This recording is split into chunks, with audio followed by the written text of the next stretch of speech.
wabarakatuh.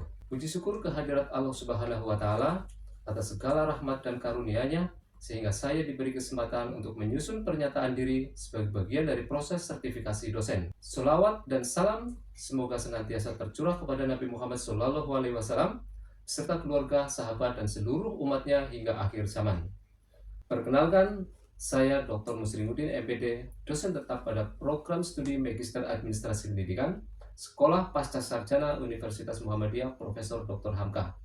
Dalam video ini, saya ingin menyampaikan beberapa hal terkait Tridharma perguruan tinggi yang menjadi kewajiban dosen untuk ditunaikan. Terutama pada bidang pengajaran, sebagai tugas pokok seorang dosen adalah memberikan materi mata kuliah. Di antara mata kuliah yang saya ampu adalah Filsafat Sains dan Teknologi dengan kode 09037001.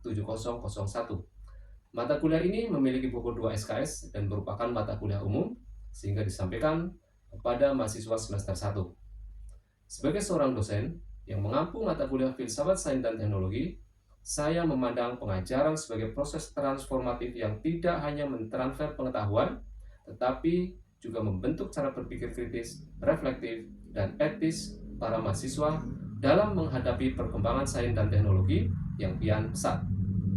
Dalam konteks ini, peran saya bukan sekedar sebagai penyampai materi, tetapi juga sebagai fasilitator dialog filosofis, pemantik diskusi multidisipliner, dan pembimbing dalam pencarian makna di balik fenomena ilmiah dan teknologi. Pada kesempatan yang baik ini, perlu saya sampaikan bahwa mata kuliah ini memiliki 4 bagian pokok, yaitu manusia sebagai makhluk yang berpikir, ruang lingkup filsafat ilmu, sains, serta hakikat dan kegunaan ilmu.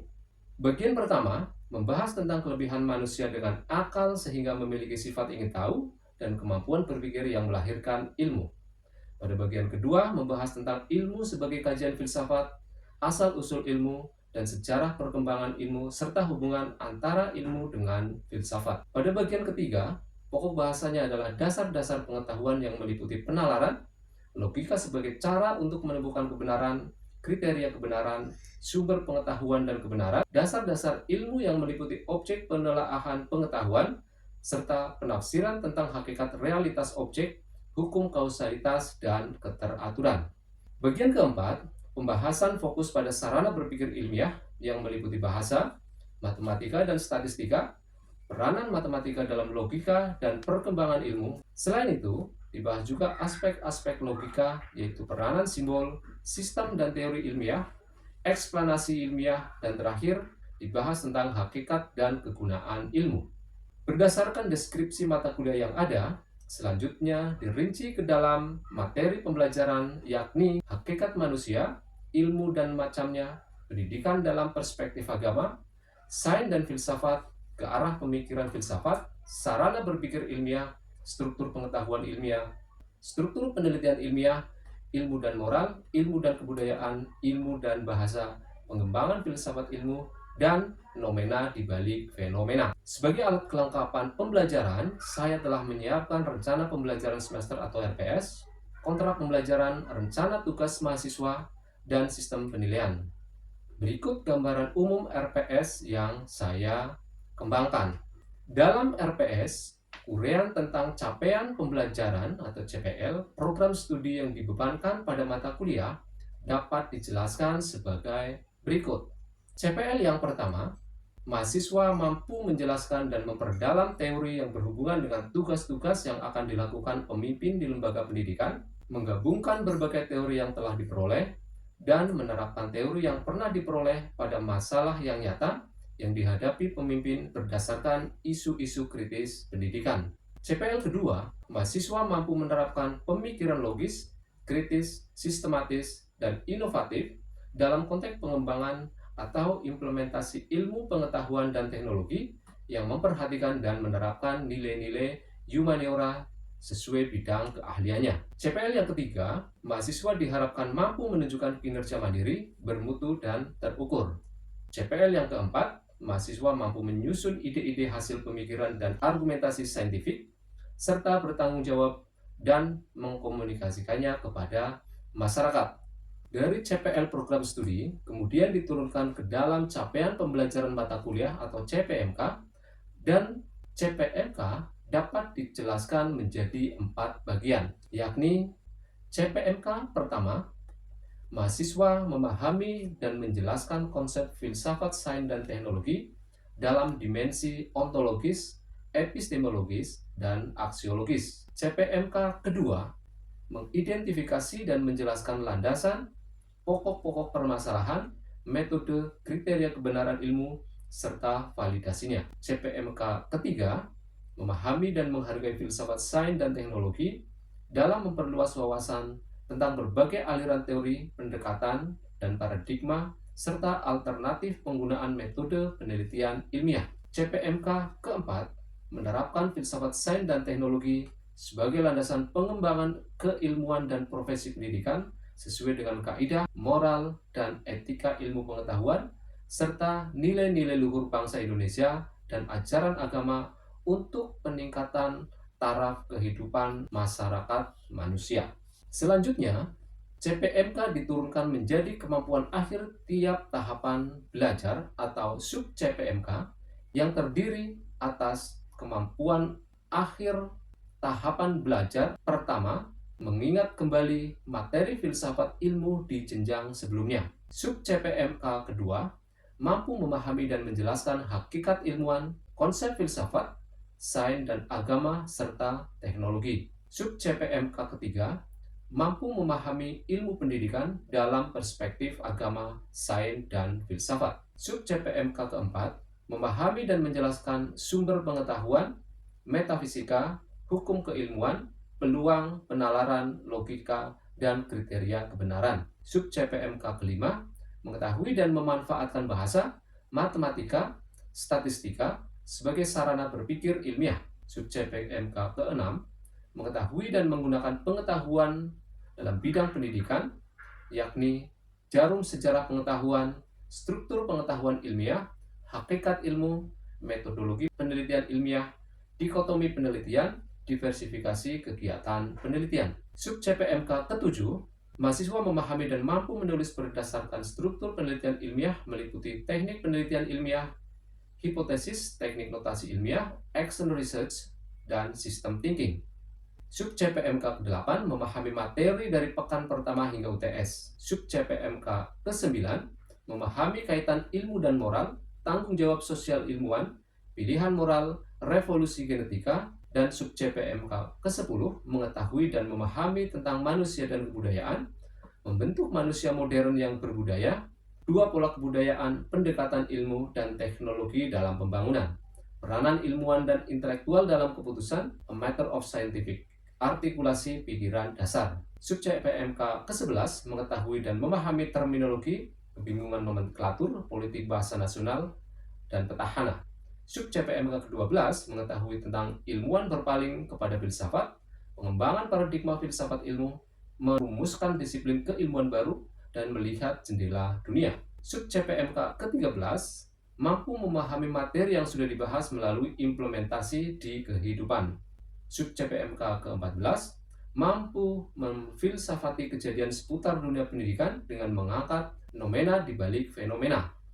Sumber pustaka utama berasal dari buku Filsafat Ilmu, sebuah pengantar populer keterkaitan ilmu, agama, dan seni karya Cucun Surya Sumantri, edisi 2017, terbitan Pustaka Sinar Harapan. Yang kedua, Filsafat Pendidikan Islam, Analisis Filosofis Sistem Pendidikan Islam, karya Ramayulis, tahun 2015, Kalam Mulia, dan Surya Sumantri, 1985, Filsafat Ilmu, sebuah pengantar populer, terbitan Sinar Harapan. Referensi juga diambil dari jurnal-jurnal yang relevan dengan topik pembahasan di setiap materi. Pada pertemuan kali ini, materi pembahasan yang akan saya sampaikan merujuk pada sub-CPMK ke-7, yaitu struktur penelitian ilmiah. Kemampuan yang diharapkan setelah mempelajari materi ini, mahasiswa memahami dan mampu menulis berdasarkan struktur penelitian ilmiah, meliputi teknik penulisan ilmiah, hipotesis, teknik notasi ilmiah, action research, dan system thinking. Metode perkuliahan dilakukan secara sinkronus melalui pendekatan pengajaran yang interaktif dan kontekstual. Saya berupaya menghadirkan pembahasan tentang struktur penelitian ilmiah sebagai alat berpikir yang relevan dan aplikatif, sehingga mahasiswa memiliki pemahaman mendalam mengenai tahapan dan komponen utama dalam penyusunan penelitian ilmiah, mulai dari perumusan masalah, kajian pustaka, metode penelitian, hingga penyusunan laporan hasil penelitian. Dengan demikian, pengajaran filsafat sains dan teknologi, terutama untuk materi tentang struktur penelitian ilmiah, menjadi sarana strategis dalam membentuk generasi intelektual yang tidak hanya cakap secara teknis, tetapi juga arif dalam menyikapi dinamika zaman. Terkait dengan metode pembelajaran yang digunakan dalam perkuliahan, prosesnya dilakukan secara interaktif melalui kombinasi perkuliahan tatap muka, diskusi kelompok, studi kasus, dan penugasan mandiri yang bertujuan mengembangkan kemampuan analitis, kritis, serta keterampilan menulis ilmiah mahasiswa. Pendekatan ini mendorong mahasiswa tidak hanya memahami teori, tetapi juga mampu mengaplikasikannya secara sistematis dan logis dalam penyusunan proposal atau laporan penelitian yang sesuai dengan kaidah akademik. Tentu saja tidak lengkap proses pembelajaran yang dilakukan tanpa ada penilaian hasil belajar. Pada bagian akhir, saya melakukan pengukuran terhadap capaian pembelajaran mahasiswa untuk mendapatkan feedback atas pengajaran yang telah saya laksanakan. Sistem penilaian yang digunakan berdasarkan 4 kategori: keaktifan, tugas, UTS, dan UAS. Nilai akhir merupakan kumulasi dari 4 aspek tersebut yang diperoleh dengan rumus pemungkutan 10% untuk keaktifan, 20% tugas, 30% evaluasi tengah semester, dan 40% evaluasi akhir semester. Kriteria kelulusan dan kualifikasi nilai dikategorikan ke dalam A, B, C, D, dan E. Kategori A dengan poin 4 ketika mahasiswa memperoleh nilai antara 80 sampai dengan 100. Kategori B dengan poin 3 ketika mahasiswa memperoleh nilai 70 sampai dengan 79. Kategori C dengan poin 2 ketika mahasiswa memperoleh nilai 60 sampai dengan 69. Kategori D dengan poin 1 ketika mahasiswa memperoleh nilai 50 sampai dengan 59. Dan terakhir kategori E dengan poin 0 ketika mahasiswa memperoleh nilai sama dengan 49 atau lebih kecil. Dan untuk struktur tugas mahasiswa terdiri atas presentasi kelompok, resume, dan paper. Dengan latar belakang akademik dan bidang keilmuan yang saya tekuni, saya berkomitmen untuk terus mengembangkan peran sebagai pendidik, peneliti, dan pengabdi kepada masyarakat, serta berkontribusi dalam menciptakan iklim akademik yang kritis, reflektif, dan etis. Pernyataan diri ini saya susun sebagai bentuk refleksi atas pelaksanaan tugas Tridharma Perguruan Tinggi yang telah saya laksanakan, sekaligus sebagai wujud komitmen saya dalam meningkatkan mutu pendidikan tinggi di Indonesia. Selanjutnya, mari kita simak proses pembelajaran yang kami laksanakan. Warahmatullahi wabarakatuh. Salam sejahtera untuk kita semuanya, Bapak Ibu, teman-teman, mahasiswa, SPS, program studi administrasi pendidikan, Universitas Profesor Dr. Hamka. Kita akan menyambung kegiatan perkuliahan kita. Nah, pada kesempatan kali ini kita akan lanjutkan kegiatan perkuliahan, di mana materi pokoknya adalah struktur penelitian ilmiah. Teman-teman semuanya, sebelum kita mulai membahas materi kita, mari kita berdoa dengan harapan supaya kegiatan perkuliahan kita dari awal sampai akhir akan berjalan lancar dan kita semuanya akan mendapatkan ilmu yang manfaat, yang barokah. Amin. Berdoa mulai.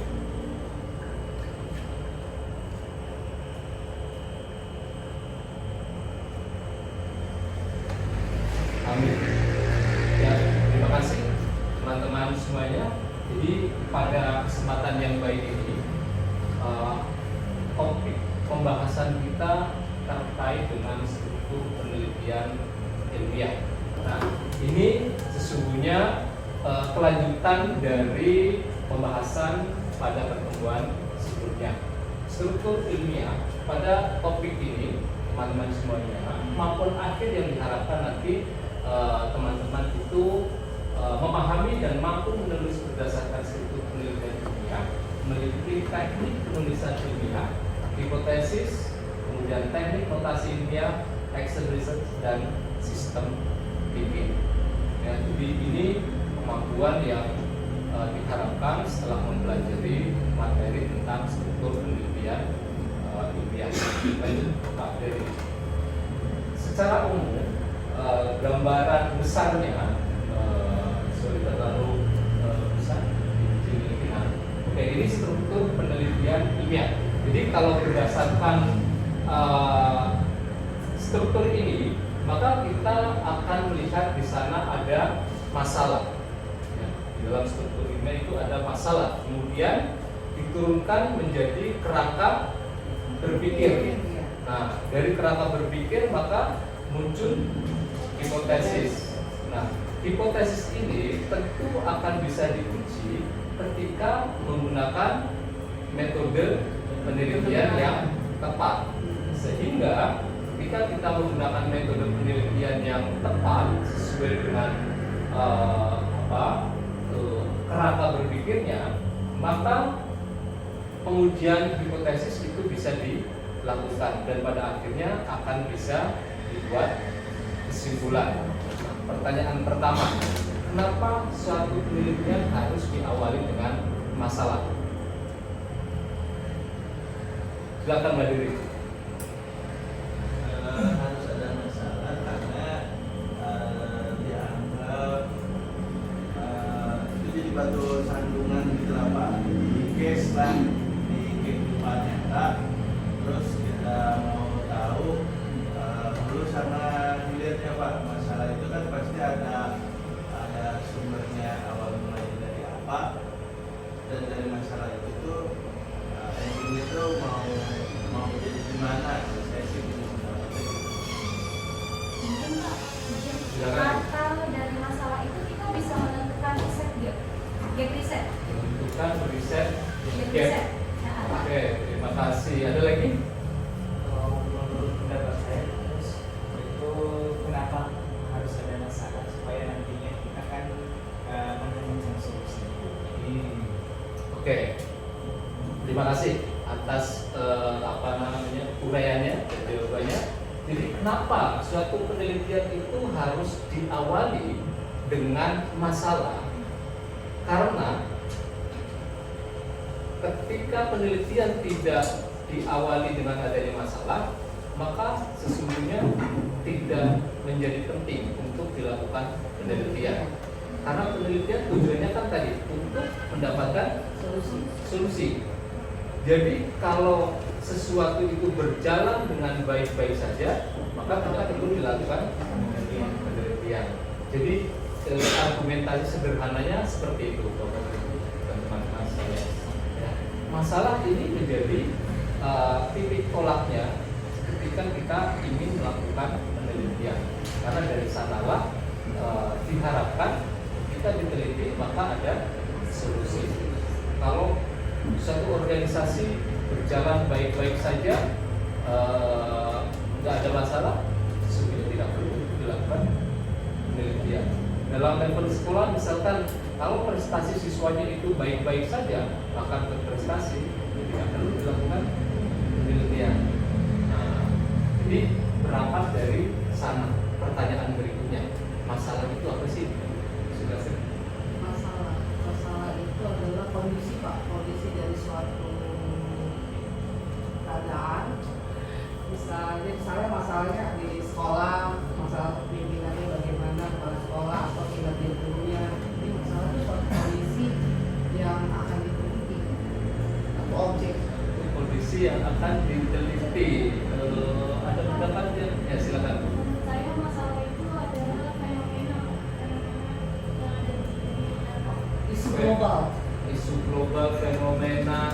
Ada lagi? Ya, Pak. Nah, silakan. Menurut saya masalah itu adalah suatu kondisi yang dimana kita harus melakukan sebuah pemecahan atau solusi, mencari pemecahan atau solusinya. Jadi kalau secara konsep sederhananya masalah itu Sesuatu yang menghambat hal yang terjadi di peristiwa yang terjadi lah. Oke, terima kasih. Bapak dan Ibu sekalian, masalah itu ini kita ada target, ada standar, ya kan? Kalau penghalang, kendala. Ada standar. Kemudian di sini ada fakta. Nah, di sini. Fakta. Sebenarnya ya Pak. Nah, ini kan standarnya ada di sini, tapi kenyataannya ada di sini. Standar ini kan berarti harapan, ya kan? Nah, harapannya di sini, kenyataannya ada di sini. Nah, ini yang disebut sebagai Masalah. masalah. Jadi kalau Pak Dery harapannya memiliki gaji 30 juta per bulan, kemudian kenyataannya 15 juta, ada masalah kan? Iya, karena nggak sesuai dengan harapan kenyataannya, gitu. Nah, itu yang disebut sebagai Masalah. Jadi masalah secara konsep Kondisi yang tidak sesuai dengan Tidak sesuai dengan standar. kesenjangan Antara antara kenyataan dan standar. ya, jadi adanya kesenjangan antara fakta dan harapan, antara harapan dan kenyataan. Nah, jadi nggak ketemu, harapannya segini, kok kenyataannya di sini. Kalau ketemu berarti sudah selesai, nggak ada masalah. Oke ya, jadi berangkat dari situ. Nanti teman-teman ketika mau melakukan penelitian, ya harus berangkat dari situ, bukan dibuat-buat masalahnya seolah-olah ada masalah padahal tidak ada, gitu ya. Nah, berangkat dari masalah itu, maka seorang peneliti itu kan perlu untuk membuat kerangka berpikir. Apa yang ada di pemahaman teman-teman tentang kerangka berpikir itu?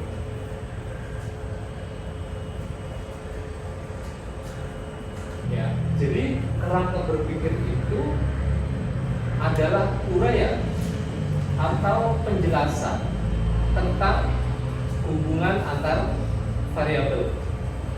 Misalkan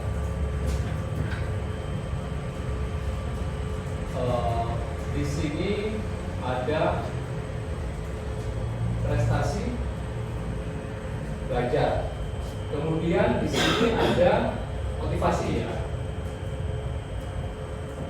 Nah, kerangka berpikir itu harus bisa menjelaskan tentang hubungan antar variabel ini. Apakah motivasi ini kemudian memiliki hubungan dengan prestasi kerja dan seterusnya, tergantung dari variabel apa yang akan diteliti. Nah, kerangka berpikir itu harus bisa menjelaskan. Kemudian kerangka berpikir itu dari mana bisa dirumuskan? Nah, kerangka berpikir ini berasal dari yang namanya teori. Nah, teori itu apa? Teori itu ya penjelasan tentang fenomena. Kalau di luar itu sedang mendung, ini fenomena kan? Nah, fenomena itu apa kemarin? Peristiwa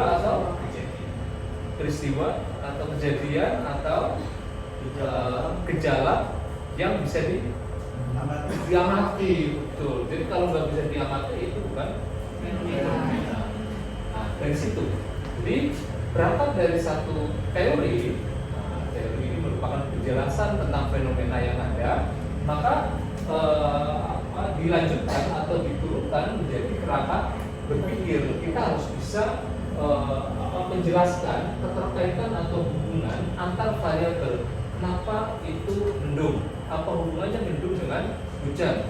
Apakah mendung berarti hujan? Kata penyanyi singkat. Tak selama itu. Selama itu. Nah, jadi di situ. Lanjut dari teori, kemudian kita bisa merumuskan yang namanya kerangka berpikir. Maka dari situ muncullah yang disebut sebagai hipotesis. Hipotesis itu apa? Dugaan, prasangka, lagi anggapan awal. Hipotesis itu adalah jawaban sementara.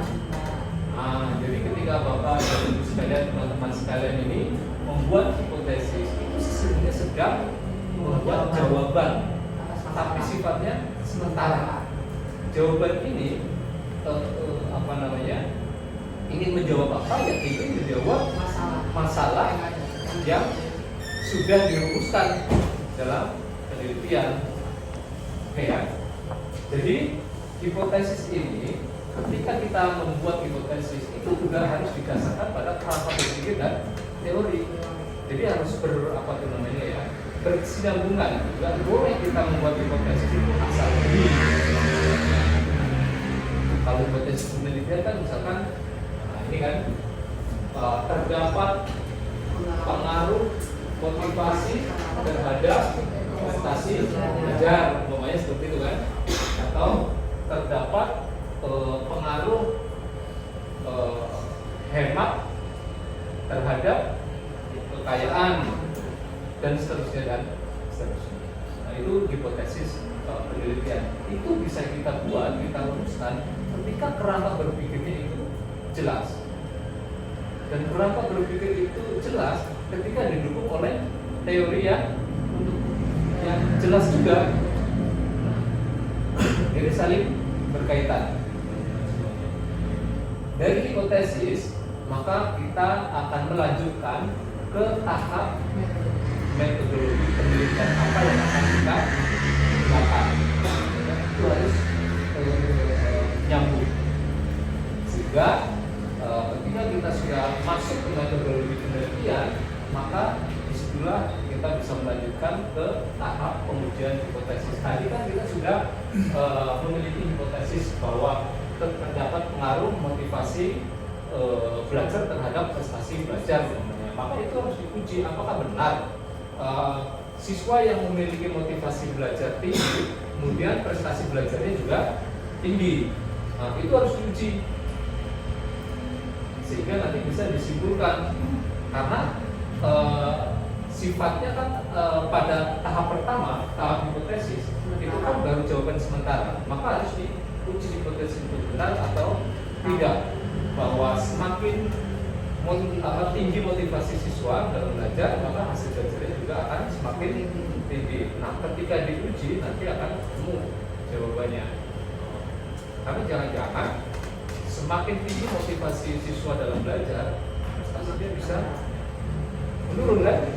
Nah, misalkan besok mau ujian karena saking motivasinya berlebihan, belajar dari sore sampai pagi, begitu ujian sakit. Iya kan? Begitu ujian sakit atau kantuk atau apa, hasilnya kira-kira gimana? Ya. Makanya harus diuji sehingga bisa dibuat kesimpulan itu. Nah, secara umum penelitian ilmiah itu kita bisa lihat di sebelah kanan ya, teman-teman duanya itu apa sih yang harus ada di dalam masalah itu.